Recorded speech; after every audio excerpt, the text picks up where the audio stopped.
Bonjour à vous tous. Donc aujourd'hui, Inch'Allah, je vais vous montrer comment préparer un sujet de devoir. Donc aujourd'hui, Inch'Allah, on va commencer par les deuxièmes années. Si ça vous intéresse, on peut faire première, troisième et quatrième année. Donc pour commencer, on commence toujours par l'entête en fait. Donc vous allez commencer par l'établissement, 2 points, ou bien collège, 2 points, ce que vous voulez, CEM, 2 points. Donc le nom de l'établissement dans lequel vous travaillez. L'année scolaire, bien sûr, donc 2024-2025. Après, vous avez niveau, donc première, deuxième, troisième ou quatrième année. Et vous avez la durée. Si c'est un devoir, ça sera 1 heure. Si c'est une composition, ça sera 2 heures, bien sûr. Après, vous écrivez devoir de français du premier trimestre. Voilà. Ça, c'est l'entête. Il est obligatoire. Essayez de l'écrire en gras, ce serait beaucoup mieux, ou avec une autre en italique ou autre, pour que ça se voit. Après, la deuxième des choses, c'est le support. Bien sûr qu'il y a des critères pour choisir le support. On ne choisit pas un support au hasard. D'accord? De 1, il faut qu'il soit en adéquation avec le thème de la séquence. D'accord? Si pour le deuxième année, on travaille sur le compte, il faut rester dans le compte. Il ne faut pas proposer, je ne sais pas, une brève ou autre. Donc, il faut rester dans la thématique de la séquence. 1. 2. Si on a vu juste l'introduction, pourquoi demander à donner un texte entier? 3. Il faut que le texte soit authentique. Authentique, ça veut dire il ne faut pas le toucher. On peut l'adapter un tout petit peu, mais pas beaucoup. On ne peut pas le réécrire complètement. Donc, il faut, parmi les critères du choix, il faut aussi qu'il soit clair. D'accord? Il faut que le support soit clair, compréhensible. Pareil, l'écriture, il faut qu'elle soit aussi très claire, très visible. Écrivez avec le Calibri. Moi, je préfère le Calibri, donc avec le 12, ce serait beaucoup mieux. Allez, on va lire le texte maintenant. Donc, ce que j'ai proposé, c'est la fille des neiges. La fille des neiges. Il y avait longtemps un vieux et une vieille dame qui n'avaient pas d'enfants. Vivaient seuls dans leur maison en Russie. En hiver, comme la neige tombait abondamment, les deux vieux sortaient le matin dehors et formaient une fille de neige aux yeux noirs, le nez pointu et une petite bouche rouge. Puis, ils rentraient chez eux car il faisait très froid. Soudain, et je m'arrête. C'est la situation initiale d'un conte, d'accord? Il faut que le conte, il faut que vous donniez, il faut que la source soit présente. Donc, celui qui a écrit le conte et le livre, peut-être, voilà, dans lequel on a tiré ce texte. Donc, il faut que ça soit donné. Donc, la source, il faut qu'elle soit présente. Comme ici, par exemple, c'est Robert Giraud qui a écrit le conte, donc l'auteur. Et puis, j'ai 14 contes de Russie. Donc, ça, c'est le livre. D'accord? C'est le livre. Voilà. Après, là, maintenant, pour choisir le questionnaire, pour élaborer un questionnaire aussi, on a des critères. Il faut que, d'abord, on le répartit en 2 parties. Vous avez la partie compréhension et on a la partie production. Bien, pour la partie compréhension, il faut que les questions soient bien choisies, bien réfléchies. D'accord? Vous allez toujours monter graduellement dans la difficulté. C'est-à-dire, vous allez commencer par les questions les plus simples et puis questions moyennes pour arriver aux questions un peu plus corsées. Et puis, essayez toujours de garder une question pour les élèves excellents, mais ne ciblez pas que les excellents, d'accord? Parce qu'après, les élèves ne vont pas travailler, donc, et ce n'est pas le but. Donc, montez graduellement dans les questions. Et puis, bien sûr, il faut bien varier les questions. Varier les questions. Donc, maintenant, je vais vous montrer comment moi j'élabore mes sujets. La première question, c'est choisis la bonne réponse. C'est la plus facile et il faut mettre les élèves dans le bain. Puis même les élèves qui sont très faibles, ils peuvent répondre aux questions pour avoir quelques points. Donc, la première question est, lis bien le texte, puis choisis la bonne réponse. Voilà. Donc, les QCM sont très importants dans un questionnaire de devoir. Puis choisis la bonne réponse.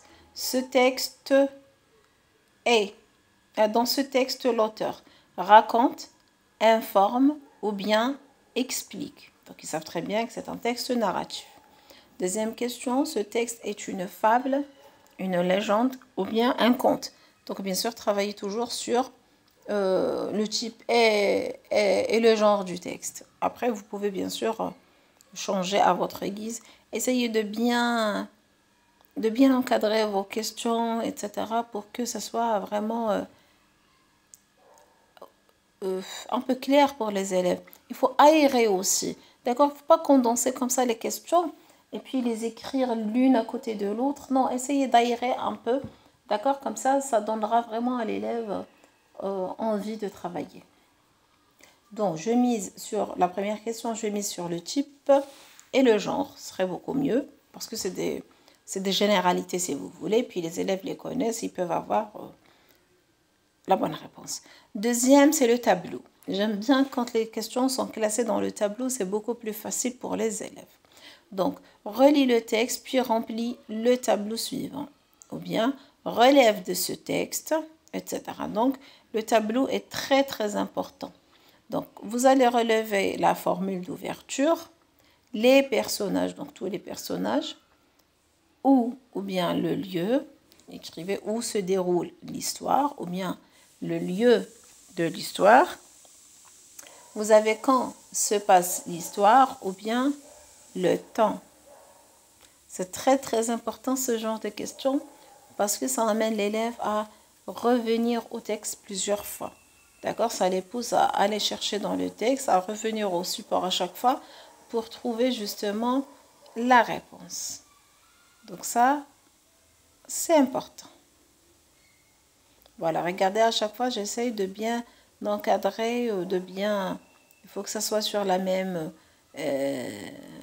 voilà, sur la même ligne, il ne faut pas qu'il y ait une question, il faut pas qu'il y ait, pardon, subjonctif, il ne faut pas qu'il y ait une question qui dépasse et tout, j'aime pas, j'aime bien quand tout est uniforme comme ça.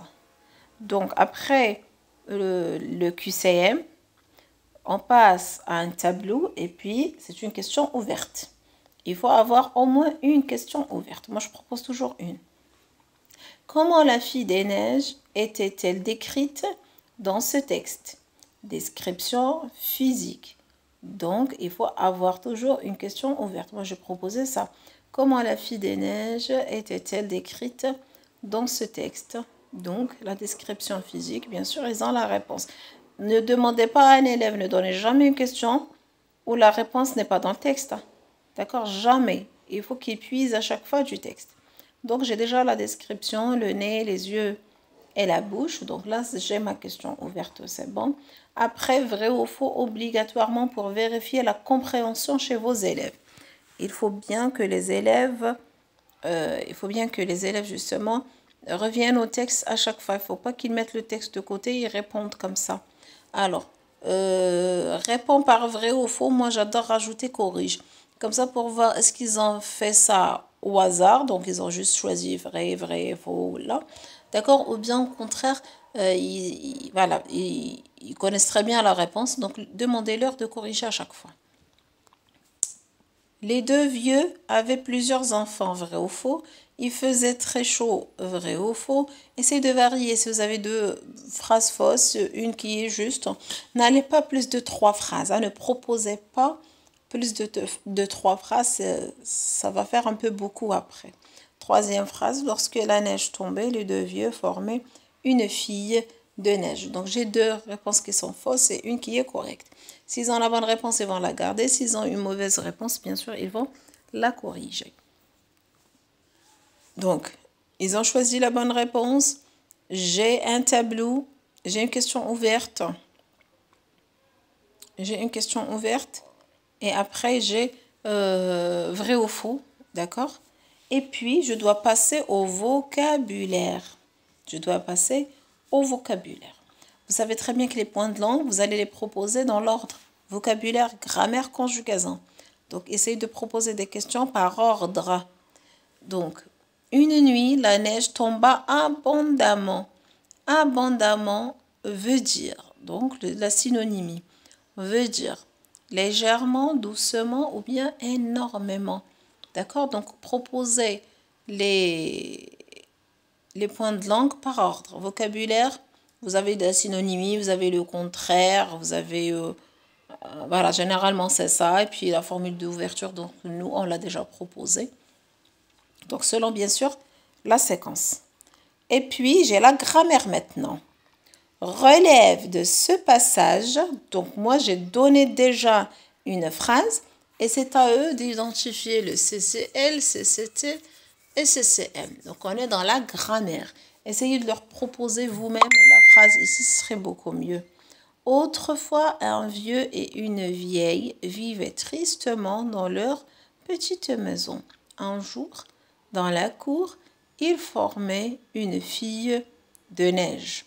Donc, essayez de varier vos questions. Regardez, il n'y a aucune question qui ressemble à l'autre. J'ai des questions des QCM, on choisit la bonne réponse, on classe dans le tableau, on répond à une question ouverte, vrai ou faux, choisis la bonne réponse encore une fois, des exercices de repérage, d'accord? Donc, repère, voilà, identifie le CCL, CCM, CCT parce qu'ils ont vu ça en grammaire. S'ils ont vu autre chose, j'aurais proposé autre chose, bien sûr. Essayez de suivre la séquence, bien sûr. Ne sortez pas de la séquence, à part pour la synonymie et l'antonymie, bien sûr. Ça ne nécessite pas une leçon, quoi. Après, j'ai la conjugaison. Je sais très bien que mes élèves ont fait l'imparfait de l'indicatif. Donc, je proposerai deux verbes. Et c'est bon, hein. Deux verbes, déjà, c'est suffisant.